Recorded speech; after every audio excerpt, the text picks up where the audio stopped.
The relationship that I had with alcohol, it was the most important relationship in my life. It was the only relationship in my life for a large part of my life.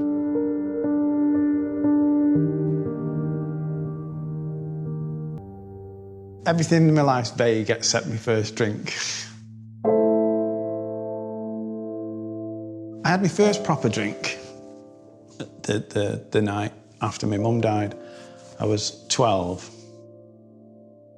Really, I should have been grieving the death of my mum, but I thought it was magical, and that's strange, you know, but it's true. You know, I think I was always a little bit awkward, anxious and shy, but when I had a good old swallow, I felt I'd arrived.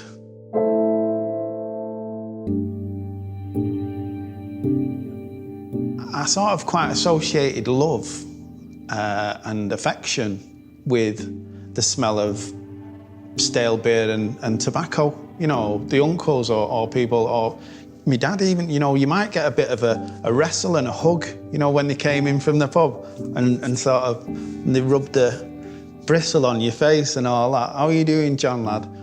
And that'd be nice, you know, and I'd smell the stinky ale breath and the fags. And I sort of associated that with love and good stuff. Once I had a drink, I was funny and I was charming. I could get the girls. So at the time, I thought it revealed the true me, which was, you know, a suave gangster. The relationship that I had with alcohol was a love and trust relationship, and it was the most important relationship in my life. It was the only relationship in my life for a large part of my life. And it took precedent over any other relationship. If I had a girlfriend, she had to go. Family had to go. You know, any sort of relationships, jobs, work, had to go. That was the relationship that I valued most and hated most. I had mates who was heroin addicts, and they were saying, "You'll have to give up the drink, John. You know, it's not doing you any good." And they were looking down. I mean, I was socially lower than them on the pecking order. And I said, I know, you know, but I love it. Basically, from that point, I spent the next 8 to 10 years transitory housing, homeless, street homeless, in and out of custody. A slow decline into becoming a bit of a tramp. Although I still thought I was, in my head, I still thought I was a lovable rogue with a little bit of a drink problem. The first meeting I went to was, it was quite a middle-class meeting in Altrincham. You know, the Cheshire Housewives. Yeah, the champagne was killing me. So they weren't my type of drinker, but I identified with the way they felt. I identified the loneliness and the despair and the confusion. And I don't think I've ever had that, even as a child. There was always, I didn't fit in my family. I always felt like I was adopted. I didn't fit in with my friends who I grew up with. I didn't fit in with the villains who I used to knock around with, you know.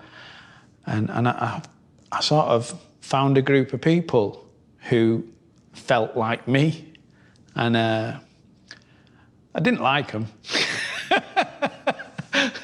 But I thought, they know how I feel. So I stuck around, and they were nice, and that's sort of the start, really, of stopping. When I got 6 months in, I started realising that I might actually end up normal.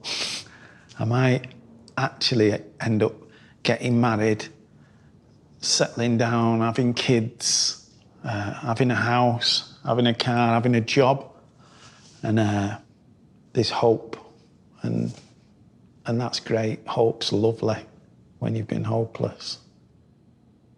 The motivation for doing what I do today really does go back to that 12-year-old kid.